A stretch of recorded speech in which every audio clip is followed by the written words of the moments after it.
Nesse dia 8 de abril de 2024, morreu Peter Higgs, um dos maiores físicos do século XXI e responsável por inúmeras pesquisas na área de física nuclear e de partículas. Ganhador do Prêmio Nobel de Física no ano de 2013, junto com François Eglet, pela descoberta do mecanismo que contribuiu para o entendimento da origem da massa das partículas subatômicas e que recentemente foi confirmada através das descobertas da partícula fundamental pelos experimentos Atlas e solenoide de muon compacto no Grande Colisor de Hadrons do CERN.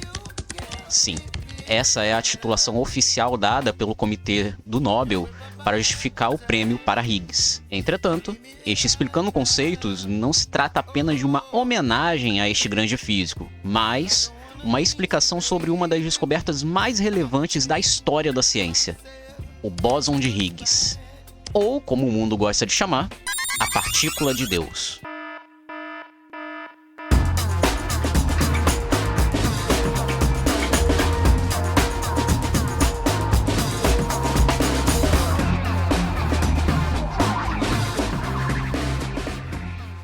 Antes de começar, quero deixar claro uma coisa. Não vou entrar em polêmicas religiosas sobre o nome popular dessa partícula. Isso porque, apesar de se tratar de um debate super interessante, não convém nesse vídeo, tá? Então, sinto muito, mas não vai rolar. Dito isso, vamos prosseguir. Quando eu faço a pergunta do que um pedaço de queijo é feito, certamente sua resposta será leite, certo? Correto. Mas se eu pergunto, do que é feito o leite?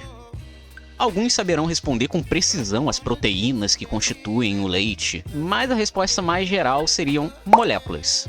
Neste caso, moléculas orgânicas. Mas se eu for mais fundo e perguntar do que são feitas as moléculas, se você falou átomos, acertou. Mas aí é agora que o negócio vai ficar mais complicado. Do que são feitos os átomos?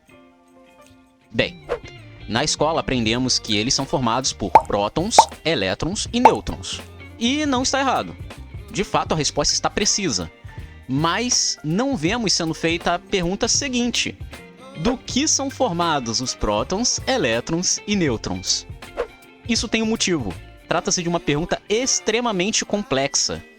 Isso porque ao longo de todo o século XX, diversas partículas foram sendo observadas e era preciso botar ordem na casa, porque isso já estava virando uma bagunça. Surge então o chamado modelo padrão, que cá entre nós deveria mudar logo de nome, porque não tem nada de modelo, né? Aquilo dali já passou de modelo há muito tempo e já virou uma teoria. Mas é aquela história, velhos hábitos não mudam. Esse modelo foi organizado de uma forma mais precisa na década de 70. Mas o que diz esse modelo e o que tem de relação com a famigerada partícula de Deus e a pergunta que eu fiz sobre o átomo? Na verdade, tudo está conectado. Vamos pensar da seguinte forma. Suponhamos que eu tenha dois vasos feitos de um material muito especial. E esse material ele só quebra quando em contato com o mesmo material. E ambos os vasos estão lacrados, de tal forma que não é possível ver o seu interior. Quando balançamos os vasos, percebemos que existe algo lá dentro. Mas como podemos descobrir o que tem dentro dos vasos? Simples, a gente quebra eles. Mas como a gente vai quebrar eles? A forma mais simples seria justamente fazer com que os dois vasos se choquem entre si, quebrando os dois ao mesmo tempo. E assim, a gente descobre o que tem no interior. Acontece que isso é exatamente a mesma coisa que os aceleradores de partículas focados em colisões fazem, chocando os núcleos atômicos e vendo o que sai de lá. É através desse tipo de experimento que descobrimos que os prótons e os nêutrons não são partículas fundamentais, propriamente dito, assim como o elétron. Eles são feitos por coisas menores. A questão é que era necessário classificar essas coisas menores, e um modelo padrão surge justamente para fazer o uso da teoria quântica de campos e classificar essas tais coisinhas. Inclusive é aí que surge o termo partícula fundamental, já que são essas partículas que formam toda a estrutura atômica e, portanto, a matéria. Foi então percebido que existem dois tipos de partículas geradas através das colisões. aquelas responsáveis pela matéria em si e possuem como propriedade comum o fato de possuírem o chamado spin semi-inteiro. Spin é algo um pouquinho mais complicado de explicar, tá?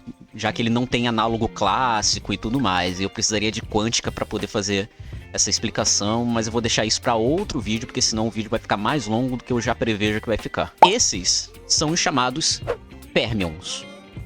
Inclusive, é nessa galera que encontramos o elétron. O elétron é um férmion, tá? Mas até os férmions podem ser divididos em leptons, que seriam os férmions que não fazem parte do núcleo atômico, ou seja, naturalmente eles não sofrem influência da chamada força nuclear forte, e os quarks, que fazem parte do núcleo atômico e sofrem ação dessa força. Ainda existe uma subdivisão de estabilidade entre os férmions, tá? A chamada geração. Os quarks e os leptons de terceira geração, quando são medidos, eles aparecem muito rapidamente e decaem muito rapidamente para uma geração menor. A mesma coisa dos de segunda geração, que cai para os de primeira geração. Então, tipo, a forma mais estável desses quarks e leptons seriam o de primeira geração, né? Mas eu falei que o modelo padrão pode ser dividido em duas partes, né? Pois bem, é aqui que vamos encontrar o nosso herói do vídeo de hoje, os chamados bósons. Os bósons são partículas fundamentais que regem as interações. Como assim, você me pergunta? Você sabe que temos 4 forças fundamentais na natureza: a força nuclear forte, a força nuclear fraca, a força eletromagnética e a força gravitacional. Acontece que, segundo o modelo padrão, para que tenhamos a possibilidade dessas forças existirem, precisamos de um intermediário. Esses seriam os bósons, os caras responsáveis por manter tudo no seu devido lugar. O gluon seria o responsável por proporcionar a força nuclear forte, ou seja, mantém a integridade dos prótons e nêutrons. O fóton é responsável pela interação eletromagnética, afinal estamos falando de luz. E os bósons Z e W são responsáveis pela força nuclear fraca, aquela que está relacionada com o decaimento radioativo. Teoricamente, existiria o graviton, que seria o responsável pela interação gravitacional.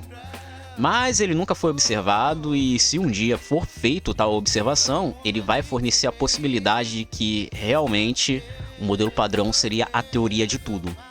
Por isso que ele não se encontra na tabela, ainda. Mas onde entra o Higgs nessa história toda? Acontece que, apesar de fantástico, o modelo padrão carecia de algo. Uma explicação para a massa dos bósons Z e W. Porque olha só, tanto os gluons quanto os fótons têm massa zero, mas os bósons Z e W não têm. Por quê? A ideia de Higgs era que a massa desses bósons seriam geradas por outro bóson através de um quinto campo, o que conhecemos hoje como o campo de Higgs. Esse campo estaria em todo lugar e algumas partículas poderiam se mover livremente por ele.